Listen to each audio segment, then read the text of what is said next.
everyone, so I'm carrying on going over your comments, reviewing the videos on whether ADHD is an advantage. So now I'm going to have a look at your comments on the video that I did where Russell Barkley debunks ADHD as an advantage. So one of you says, in reply to this, the bell curve approach to ADHD and autism is also very good, as it accounts for both the dimensional and categorical aspects of both conditions. I'm a great admirer of the native Piraha people of the Amazon rainforest, who have a hunting and foraging lifestyle.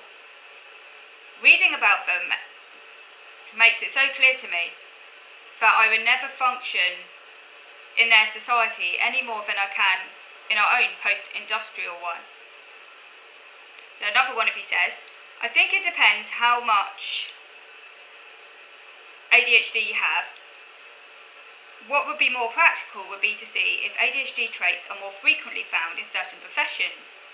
As long as you can make money in a neoliberal economy, you can pay for things to cover up your weaknesses. Yeah, that comes back down to privilege really, and you know, for those who are lucky and fortunate, maybe have had a lot of support or family to help them, or maybe whose condition isn't so severe that they can't do these things, you know, and then they can maybe make money and stuff and be successful. Yeah, they've got a greater chance of buying in things that can then further mask, cover up their difficulties. And they might not even see themselves as disabled. They are. It's just that they've been very, very fortunate, so they don't get to face their disability as much, I suppose. So that's a good point. So next one, if he says, I definitely agree that the polygenetic factor is key to understanding the persistence of these neurodevelopmental conditions. A condition that is based on one single gene is more likely to be weeded out than conditions rooted in many widely dispersed genes, where for most people, those genes will not be a cause for any disorder. Yeah, that's a good point, because all neurodevelopmental disorders, they're not caused by a single gene. There's no gene for these disorders. It's not a case of someone has a gene and they get these disorders.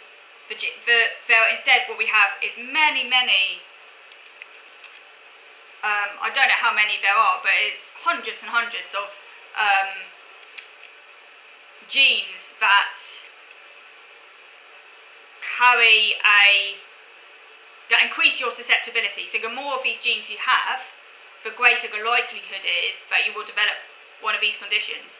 But it's not just the genes you have, it's how they interact with each other, it's how they interact with environmental factors. So the environment, your intrauterine environment, hormones, all of those things, and there are many, many variables. So it's very complicated. It's not as simple, you have gene, you get disorder. And these genes are very widely dispersed in the general population. Many people carry them without having a disorder.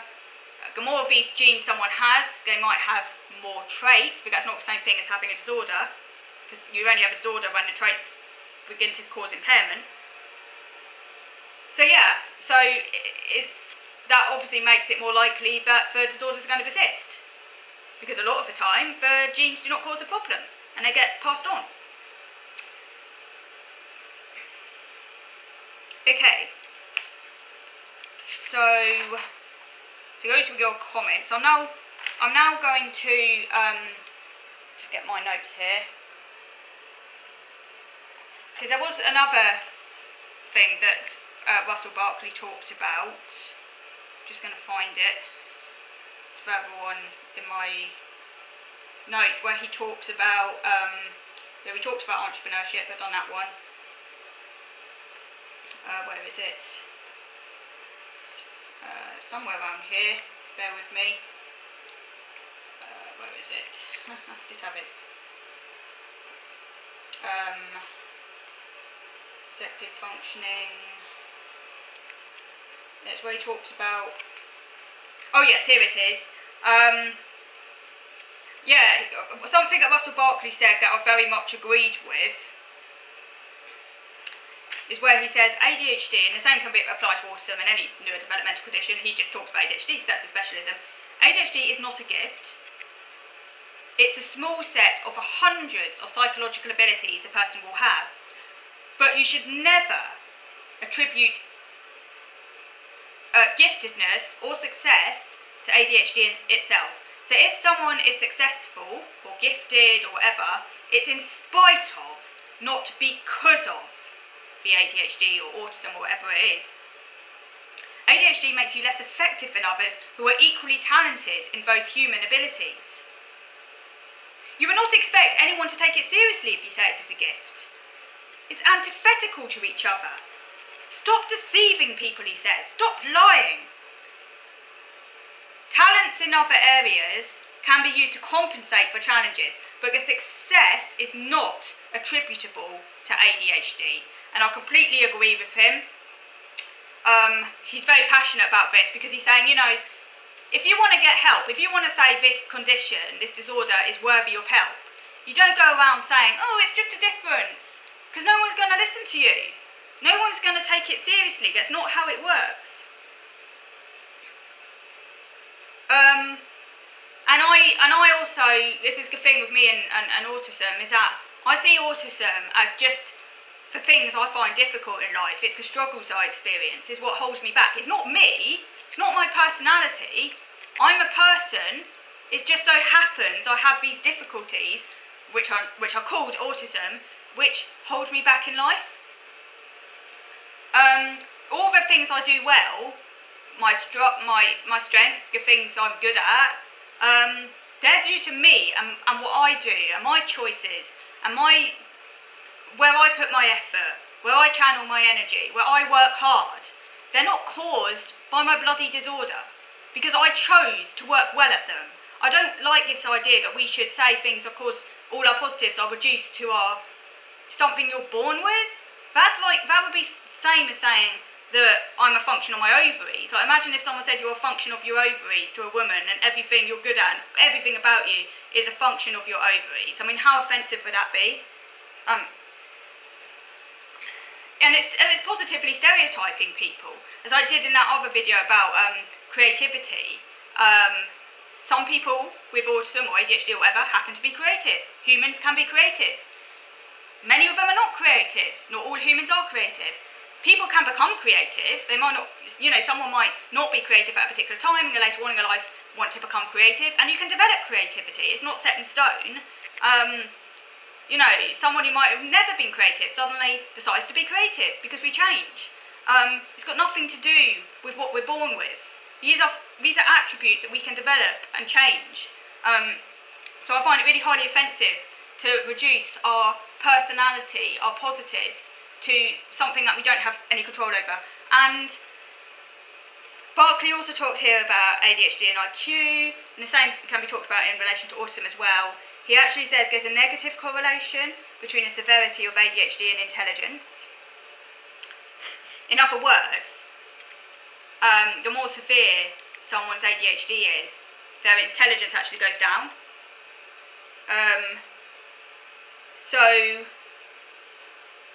So while ADHD spans the whole range of intelligence, someone could be gifted and have ADHD. Someone could have a learning disability and have ADHD.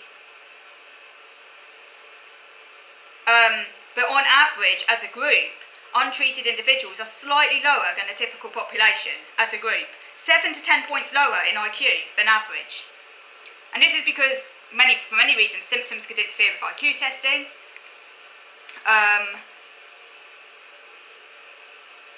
And test-taking behaviour does account for a few points in this 7 to 10 point difference. But it also interferes with executive functioning. About 40% of your IQ is executive functioning. For example, subtests on working memory. But it's not all due to executive functioning.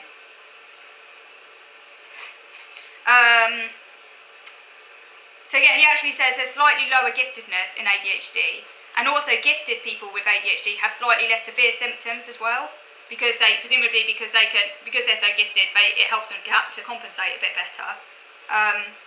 And gifted people are also slightly less likely to have ADHD as well. Conversely to the stereotype, this is the evidence.